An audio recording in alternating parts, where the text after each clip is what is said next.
Let's go ahead and get into it. Looks like we have 70 people or so on. I'm sure that we'll have some more people roll in here, but we'll start with some intros. Sure. For everyone that doesn't know me, I'm Tom Logan, co-founder CEO here at Cohley. This is Adam Bridegan, client of ours, really good friend of Cohley, CMO at Rhone, and just kind of in general, the man. Family guy, 3 kids that he talks about all the time. Lives out in Salt Lake, which is where Rhone has an office, and then another office out here in Stamford, Connecticut, where we first met Frankie about must have been 2.5 years ago. Eric, my co-founder, and I took the train up there and saw the digs. It's an amazing converted building that you guys put together up there. But maybe if you could just start by giving a little background on Rhone for those of our attendees who don't know the brand intimately, and then how things have sort of developed for you. Absolutely. Yeah, happy to. Well, thinking about kind of our founding story, and let me kind of go back to the very beginning with Nate. And Nate with his brother-in-law and some friends were discussing kind of the state of the market between, the big box retailers like the Nikes and the Under Armours of the world, phenomenal brands that have built really strong followings. And when they received some Lululemon gear and were really impressed with it and just saw what was happening on that side.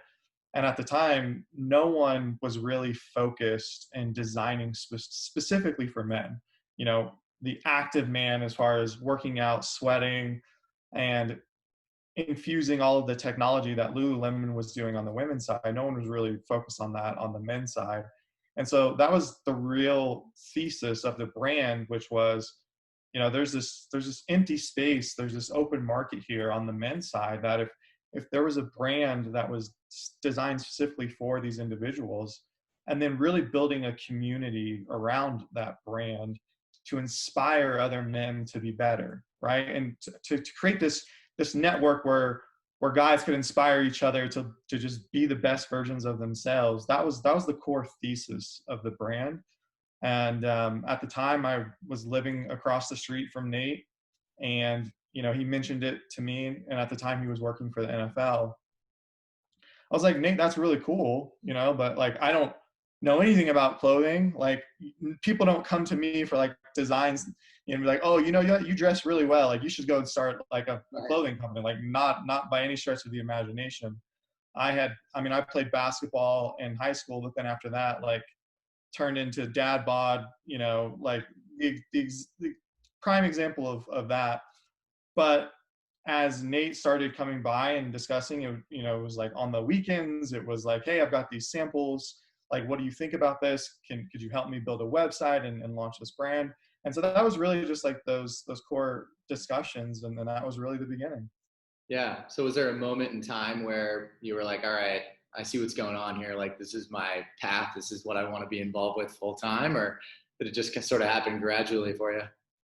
It was definitely gradual. Like, because at the time, and being completely open and candid with everyone, because I don't want to, like, it's always easy to get into podcasts and get into these interviews and stuff. And it's like, oh, well, here's all the amazing things that we've done. And like, here's how easy it was. It's like, no, like, it was incredibly difficult. And Nate, when he was launching this and like working so much on the weekends, he actually ended up in the hospital because he's a diabetic and was not paying attention to his levels. And then like he had to be rushed to the hospital, and we ended up watching his kids. Like, it was a crazy moment, but that's what it took to actually like get this thing off the ground. So launched it, and then we both like kept full-time jobs of working. It wasn't until like 18 months later that I actually was able to join full-time, especially with kids and a family and needing health insurance. Like, I was like, well, I'm going to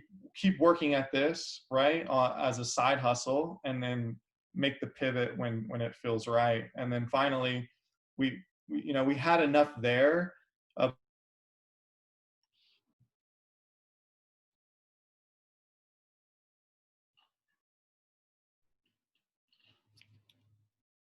Oops, were you frozen?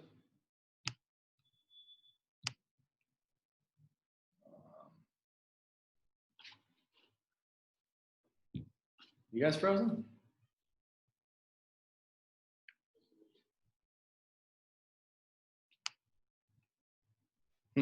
See me. I can't hear Adam. It's just Adam? Oh man, so lonely over here. All right, this is a perfect opportunity for me to start my stand-up career. All right, guy walks into a bar. Just kidding, I don't have anything. Let's see if Adam can rejoin. Sorry about this, everyone. Adam just texted and said his computer turned off? I feel like I'm walking in front of like a large crowd right now. You know how sometimes you like forget how to walk? You're like thinking about every step. It's kind of the feeling I have right now. Adam was in the zone right now, or right there too. We'll get him back in a second. Sorry again.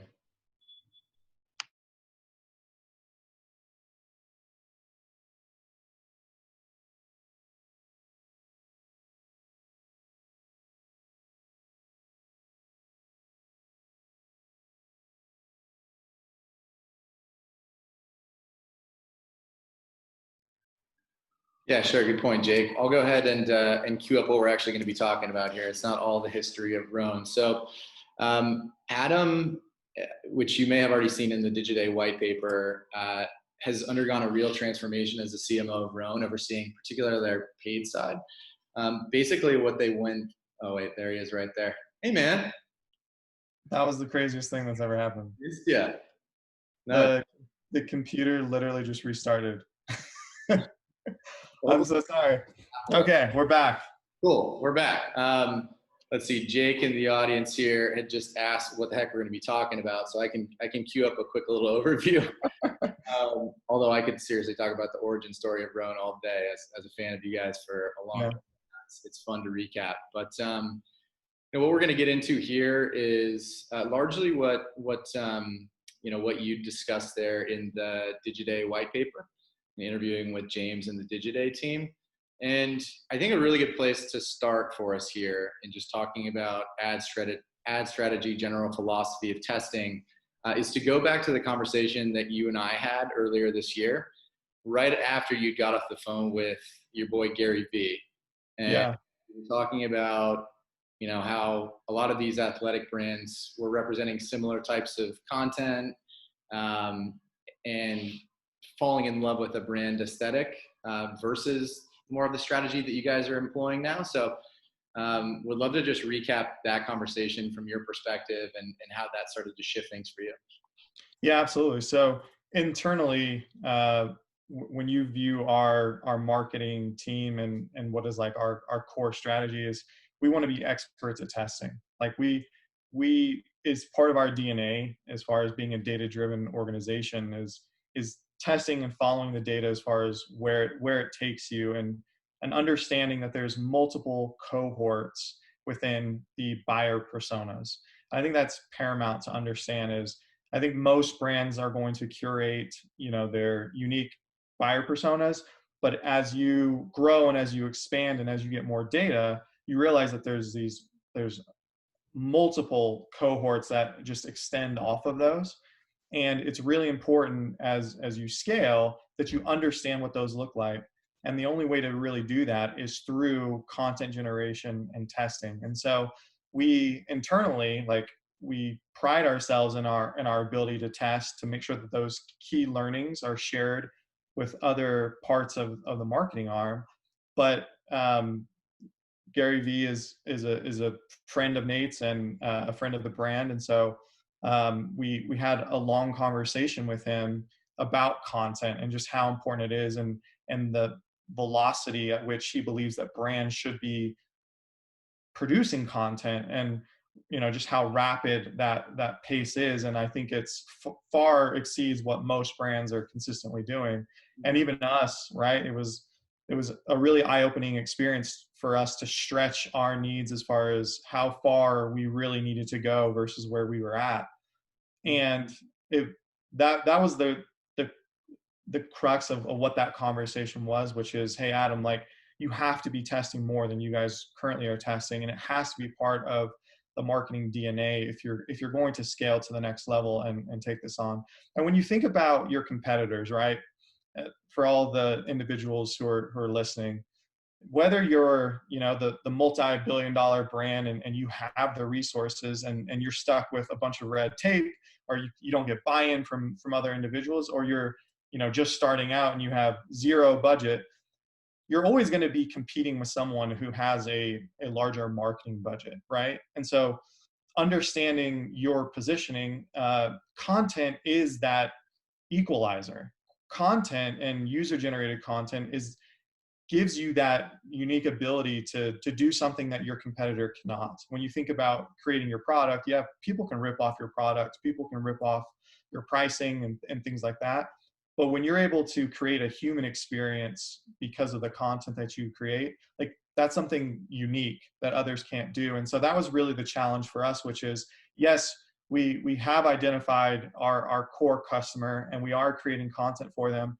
But what about these other cohorts, right? What about these fast growing segments of customers that are going to be with, the next 2-3 years of growth for the business? How do we attract them now? How do we speak to them on the channels that they're currently at? And so that was really the point at which we reached out to you guys and we're like, we know that we need to take it to the next level and we need to scale this forward. And luckily we have such a strong team internally that was willing to take on the challenge. And that was really what led us to this point to work with you guys. Yeah, love it. So, I think back to a lot of things that you said in the past where it's like you and Nate and Ben really lived the brand. Like you live that target consumer, that 25 to 50-year-old active male. But how have you sort of remedied opening up the brand to creators, to different types of assets, different formats, things that maybe you wouldn't have thought to be on brand like 5 years ago? How have you opened up your thinking on that to, expand all of this testing and ultimately improve results for you guys? Yeah, and that was actually one of the conversations that we actually had with Gary Vee, knowing that so many brands want to create content and there's a lot of this red tape, which is, oh, we don't do that, or, oh, we can't do something like this. It's not on brand for us. And again, like you absolutely have your brand and you must protect it. But I would say when it becomes a personal bias or when it becomes an opinion and it's not centered around what the data is showing, I think that's where people get frustrated and change and evolution doesn't necessarily happen. And so for us, Gary really pushed us to say, test more and then show the results to the brand and allow some freedom and flexibility. And again, like you don't want to do anything that's counterintuitive to, what you've been building for many years, but at the same time, like, don't be myopic, right? Like, don't be short-sighted and so focused, and don't get stuck with groupthink where everyone's like around you is like, oh, this is what it is, you can't do this. Like you need some people telling around the table to say, no, you need to try this. Like, if this is going to work. And listen, I think from our perspective, we've learned many times that we've been wrong, right? And so, having that vulnerability to admit, like, yes, we were absolutely wrong about this, and the data showed something else.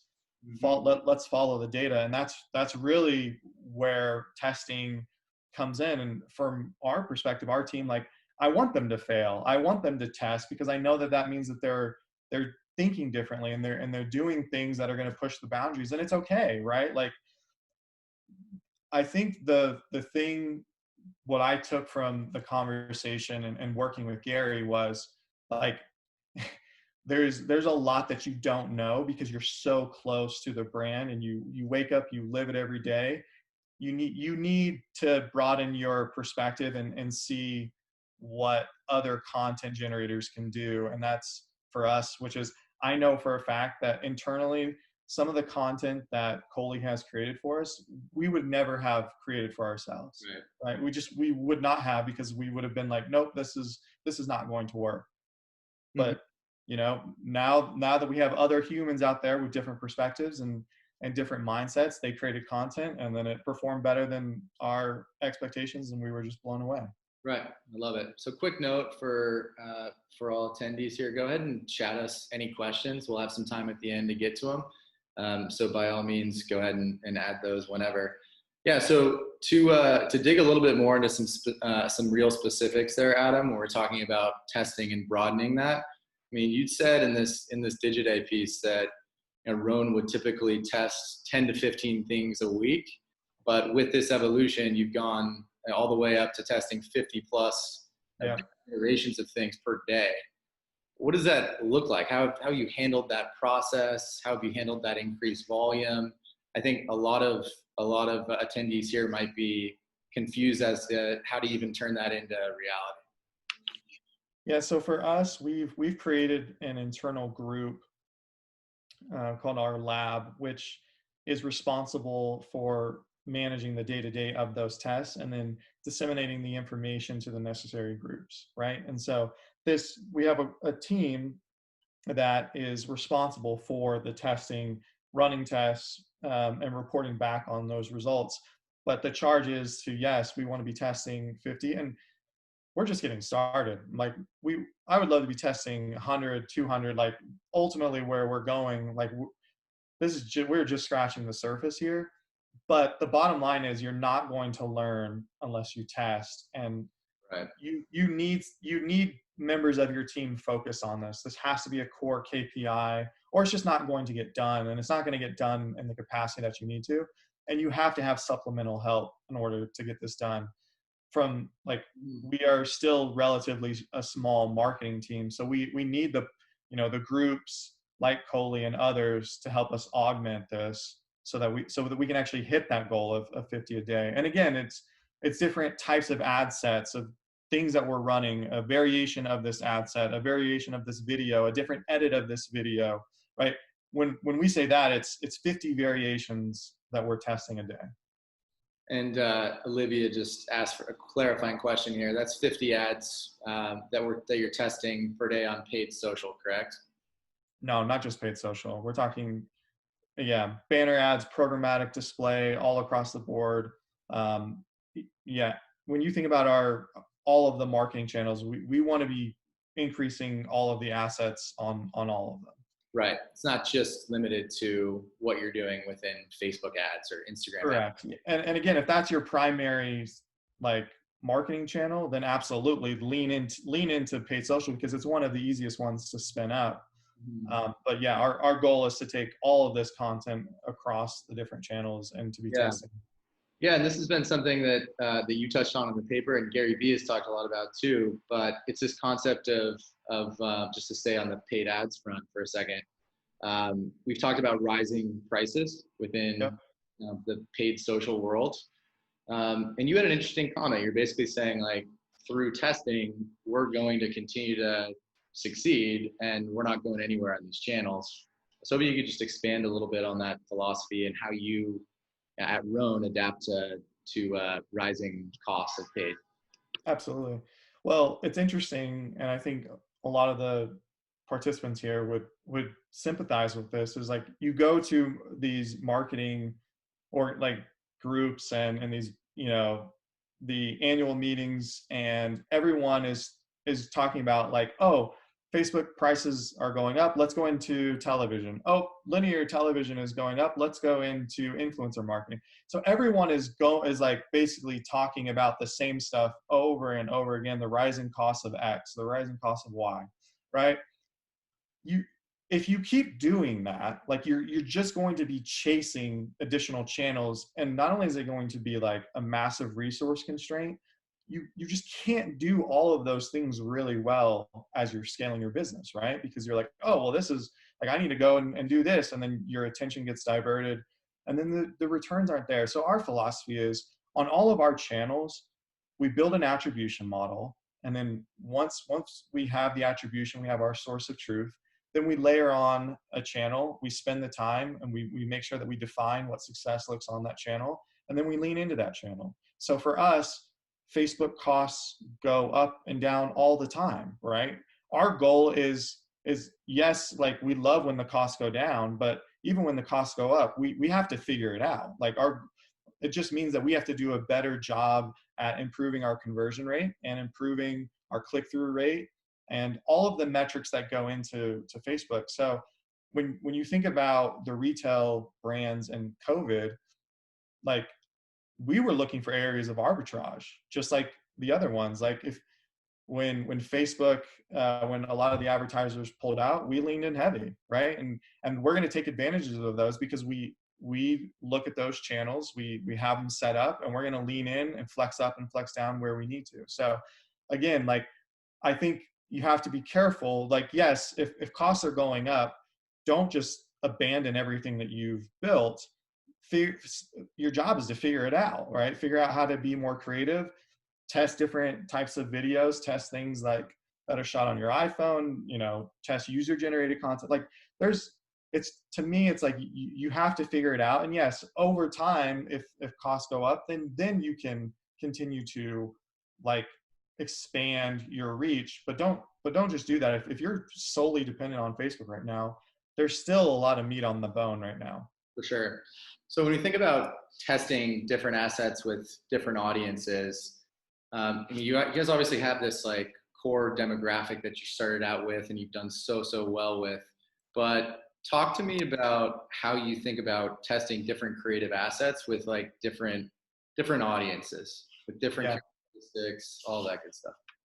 That really is the key though, is because when you think about Facebook's algorithm, for those who are listening, when you are setting your budget, the algorithm is naturally going to spend the majority of your budget towards existing customers because it knows that the conversion rate is going to be higher on those. So if you just have it on like a set ROAS or a set budget, the majority of it's going to be retargeting, getting people, to have been to the website, which is fine. And it's great to show that value. But when you're scaling your business, you're going after new customers, right? And you have to figure out those new audiences. And so as you continue to go into these new audiences, what worked for, last year or the year before with your existing customers is not going to work as you continue to cast a wider net. You're going to see diminishing returns. And so, those are probably familiar with lookalike audiences and such. And as you continue to go out and out, the conversion rates go down. Mm-hmm. But with user generated content, you're testing new audiences and figuring out what resonates versus just taking your existing ad copy and just throwing up a new audience. So that was a key unlock for us, which is making sure that as we go into these new audiences where our fastest growing cohorts are, we lean into content that has been created and curated by other by this cohort that we're targeting, not necessarily just the assets that we would be creating internally. So have you been able to pick up more traction in sort of different demographic group, whether it be, I don't know, geographical or, other indicators within Facebook ad targeting, economic indicators, things like that? Have you been able to expand in the last year or so into a demographic that you didn't have a ton of traction with previously? Yeah, absolutely. I mean, I can't go into too much detail. Like some of this is obviously internal trade secrets, but what I will say is that as you expand and you identify these groups, like within those groups, you want to go as granular as you possibly can and to see what resonates the most from a messaging standpoint, from an imagery standpoint, from a video standpoint. And then as you lean in, you're gonna see some pretty interesting statistics. Yeah. And data that's gonna show you the direction. But for us, we're constantly testing, like running things from our account with user generated content and then, just regular assets, and then running from the actual influencer's account and seeing a lot of variance in the results. But I think for those listening, there's going to be some key unlocks as you're testing all these different audiences. Really surprising stats that I think everyone will find very surprising. Yeah. So I've heard you and really all your colleagues at Rhone talk a lot about the importance of community and authenticity. You've talked about developing Facebook groups, putting on workout classes throughout the country to engage people. In general, I mean, would you say that incorporating outside content and testing more things has worked well with that community? Has it? Because I think sometimes people are afraid that it's going to alienate the core customer if you start testing other things. How has that evolved, or how has that maybe shifted your thinking? Well, I think that answer is going to be highly dependent on the brand and like how strong they feel like their brand ethos are, their brand guidelines, and the community that they've built. But for us, it was a natural extension because we are so ingrained in the actual fitness and workout community where like we're there, we're working out with the trainers, we have community ambassadors all over the country, and we're hosting events. When everything changed this year with COVID, we shifted a lot of that community to virtual workouts, virtual meetings. Again, our team has done a really phenomenal job of organizing, chefs coming and teaching classes and things like that. But that's the type of partnerships that we would be doing in person anyway. Like we are just scratching the surface of building out this community. Like our biggest challenge right now is just brand awareness, right? Like as there's just so many, individuals who have just not heard of Rhone yet. And that's why you see us going into television and things like that, because now is our time. Like we have this massive community, and now we're just going to continue to expand it. But for us, like it was this weird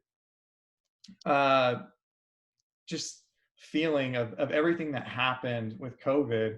It actually strengthened our community. Like it, because we're not there, like we were just able to resonate on a digital and virtual manner. Like we leaned so heavily into those that in many ways, like so many other partnerships have opened up because we were so flexible in doing that and not just being stuck in like, oh no, this is our community. Like we don't do this. We were like, no, like let's embrace some of this. Let's embrace yoga and all these other things. And for us, it's been phenomenal, right? Like our community is stronger than it ever has been.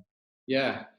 And I mean, you've also emphasized community involvement, product feedback from the very beginning. So, I mean, I wonder how much of that was any sort of shift that you made this year versus just capitalizing on this incredible foundation that you had already built within Rhone. Let's talk a little bit more about COVID, because I feel like if we did a webinar and didn't talk a little bit about COVID, we'd be breaking some rules. So you've opened some brick and mortars over the last few years. One right next to my place in Hudson Yards. That's awesome. But how has this shifted, without going into too many details, of course, how has this shifted your thoughts on the marketing org? And I mean, has it forced you to be more resourceful? Has it changed the long-term trajectory on anything? Just curious as to your overall thoughts. Well, I would say from the beginning, we've been a digitally native brand, and we have strategic partners on the wholesale side of the business. So we have a really strong with Peloton and some of our other partners. But for us, like it just shifted more focus to the direct channel, and that's always been our primary driver of the business and continues to be an emphasis. So I know a lot of brands who were heavily leveraged into retail, it was a massive shift and they had to do this digital transformation. For us, it was just, hey, let's lean into digital. But we still very fundamentally, we believe that there's a massive opportunity with Rhone and retail. And so I think as things improve and people feel more comfortable shopping, you're going to see us more in other areas.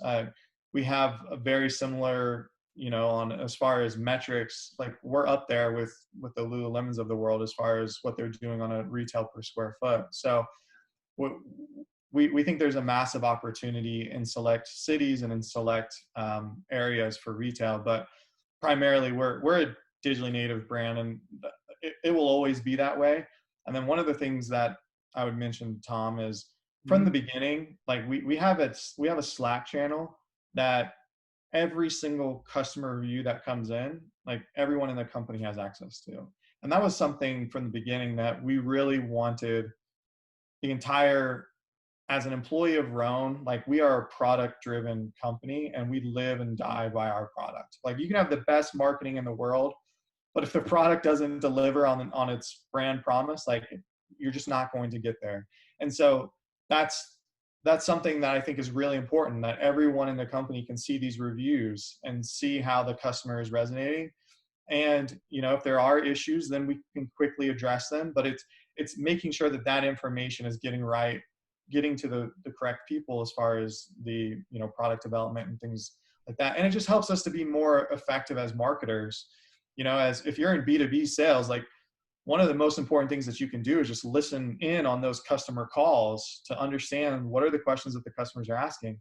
And the same on B2C. Like I want to know the challenge points from the customers as far as all of the reviews, their questions, and it just helps us to improve on our marketing. So again, I think a lot of retail brands are suffering right now, but if what COVID has done is just greatly enhanced the movement towards digital transformation. I love that. And what you basically created there with those reviews being surfaced to the whole company is a feedback loop. You're constant. Yeah, exactly. Like you look at it with Nate, the CEO, like every 6 months, and then react off of those. It's literally always spinning, which is great. Yeah, I mean, early on, there was a customer who wrote in, I emailed him, I jump on phone calls with customers all the time. And I think they're a little surprised, right? But like, I want to hear about their experience. I mean, there was one where a guy was getting ready to go on a trip and the shipping got delayed, and he destroyed, was like, hey, this was a terrible experience. I didn't get my product in time, and I was going on, you know, overseas to Europe, and I just was able to chat with him and listen. And it just, again, it was a great experience for me in marketing to understand, like, hey, there's some things we can't control as far as shipping delays and things like that, but it's our job to take care of the customer, right? It's our job to let them know that we care and that we're there and that we're going to make it right. And so for us, like if again, like we don't have the $1 billion budgets, we are going to win on customer service and product. Yeah, such a great thing to note there. Let's see, get into a few questions here. This is from Anonymous. Love it. Hopefully there's no trolls on here. Yeah, exactly. I'm a digital marketer trying to convince my traditional CMO to move into the content testing direction. How should I pitch that to a more traditionally minded CEO? What would you want to hear or be looking for from me as a CMO yourself? Well, Mr. or Mrs. Anonymous, Mrs. Anonymous. That's a great question. And honestly, like, it's a real challenge. Like, I'm not going to lie and sugarcoat it and be like, oh, like, that's a really tough predicament to be in. And I personally, I would struggle with that. I've talked to other CMOs of companies that you've heard of that just really are not data driven. And it's like, oh, well, we're doing this. And I'm like, well, how are you quantifying that? And they're like, oh, well, it's like, you have no idea how you're quantifying that. So is what you're saying. So I understand, like, it really is a challenge. I think the way to approach it is to show them data and come prepared with why, like, basically build a business case and show the data, show the revenue. I mean, even if they're a traditional CMO, they're still responsible for the P&L of their budget. And so I think if you can speak on that language, which is, hey, listen, like, I know you're in charge of working capital and non-working capital, and here's the projects that I'm focused on, and here's why I want to test. And hypothetical scenarios, if we improve conversion rates by 5%, here's how much revenue that would generate, and here's what I think it would cost in order for us to test that. Again, like, if they're stuck in their ways, they're stuck in their ways, and like, you might be better off just finding another position. But if you really, like, I think speaking their language and knowing what they're responsible for, because at the end of the day, they're the ones responsible for the budget. They're the ones going to the board and saying, here's the plan, here's how much it's going to cost, here are the needs in order for us to hit our goals. Speak to that. Speak to how you're going to improve them and help them hit their goals by the work that you're doing. Yeah. Yeah, that's so interesting. Basically what you're touching on there with the legacy thought is like, well, this is the way we've always done it and we've gotten this far. Why would we change it now? Yeah, exactly. Right. I love it. Let's see. We have some other good questions that we can get to in a minute here. We're Cohley customers, love the platform. That's sweet of you to say. We love you too. We're a young brand. If you had UGC in your first year of a business, how would you best use it? Would love creative ways to deploy the content we're getting from Cohley. So that's basically taking the assets that are coming in to your content library within Cohley and then deploying them. How do you make that happen? I think you touched on this a little earlier. Yeah, I mean, I don't think it really matters what stage, as far as if you're just getting started or not. Like, yeah, you might have less data to work with, but at the end of the day, like, take all of the assets that you're getting from Cohley, throw them into your campaigns as far as your testing, and run it versus a control, which is assets that you've created internally, and same targeting audiences, and then just start measuring the results. And then from there, go more granular. Like, you're going to have to go wide, but then lean into that and then start testing head to head the winners. I mean, your goal is like, what's going to yield the greatest return. So you want to find what those champions are, like the winning assets, and then constantly be challenging the winners, right? And so I would just, it doesn't matter the budget, right? Go in there, throw those assets in there, and start getting the key learnings, and then from there start taking those assets and then creating your own audiences off of them and see how they compare versus what you're currently doing. Yeah. There's going to be some audiences that resonate more with GIFs. There's going to be some that resonate more with longer videos. There's going to be some that are short-term video. Like, there's a whole host of ways that you can get very, very granular on your audiences. But first and foremost, you just need to test versus what you're currently doing. Yeah, and I don't think I shared this with everyone early on, but within the white paper, you talk about how this testing strategy has led to 3 to 4x increases in ROAS within. Don't let all the secrets out, Tom. Hey, you said on the record. No, but I think a larger point there is that it's not just that you can discover new audiences or avoid brutal content fatigue or ad fatigue. It's literally lifting the performance of what you're doing. Yeah. Important to know. And in certain cases, pretty substantial, right? And depending on the budget, I mean, increasing something 50% to 200% is quite massive. So again, I think, in the past, I've managed budgets that were $10-20 million. And so you're looking, if I can get a half of a point increase on a conversion rate, it's massive. So depending on where the scale is, again, if you're just getting started, you just get your baseline and start testing there. And then if you do have a lot, like, you're looking for incrementality. For sure.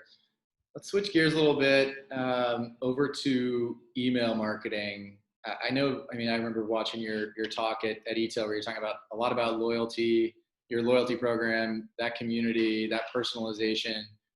Talk to me a little bit about how that testing thesis has made its way into your email marketing. Yeah.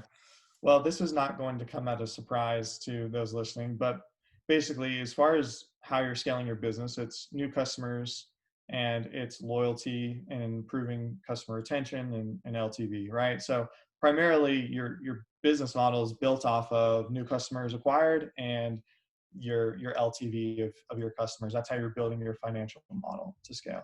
So for us in email, when you think about all of the testing that goes on the customer acquisition side on your marketing channels, the same methodology should be applied as you're looking to improve your LTV and decrease churn. So whether it's SMS, whether it is email or push notifications through your app. Like, you want to deploy strategies as far as testing, personalization, all of those to improve your KPIs on the loyalty side. So for us, right, like, it was naturally to conclude that we needed a rewards program, and a rewards loyalty program is never done. It's just like, your ad sets, you're never done. You're just constantly evolving and improving.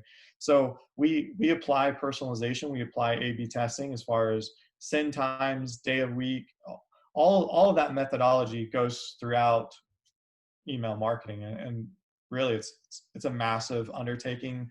It's a really important part of our business, and I think it's really important for all of those involved, like just how massive the LTV and loyalty portion of your marketing should be. No doubt. And obviously consumers have more and more options every day to give them that great customer experience, that great high quality product, and keep them coming back.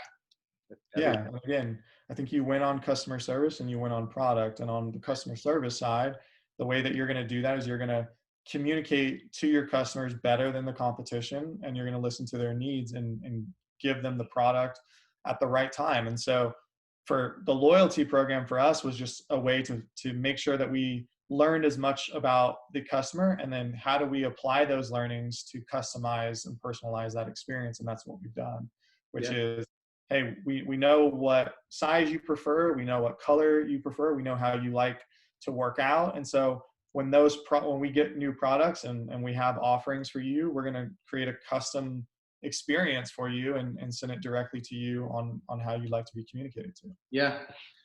I want to go back to a concept that we talked a little bit about earlier, and I think this is basically the primary takeaway from the conversation, which is balancing this idea of brand, right, and brand guidelines with ongoing creative testing in order to improve results, right?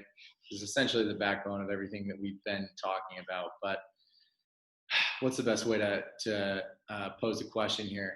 I mean, what are maybe some other thoughts that you have on balancing those two things? Like, if you're a brand starting out, or you're a brand looking to really grow or reinvent yourselves or reach a new demo, how are you thinking about that? How do you remedy those two things?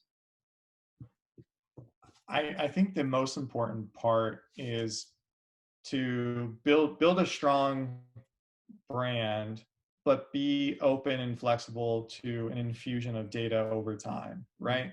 Have your principles, right?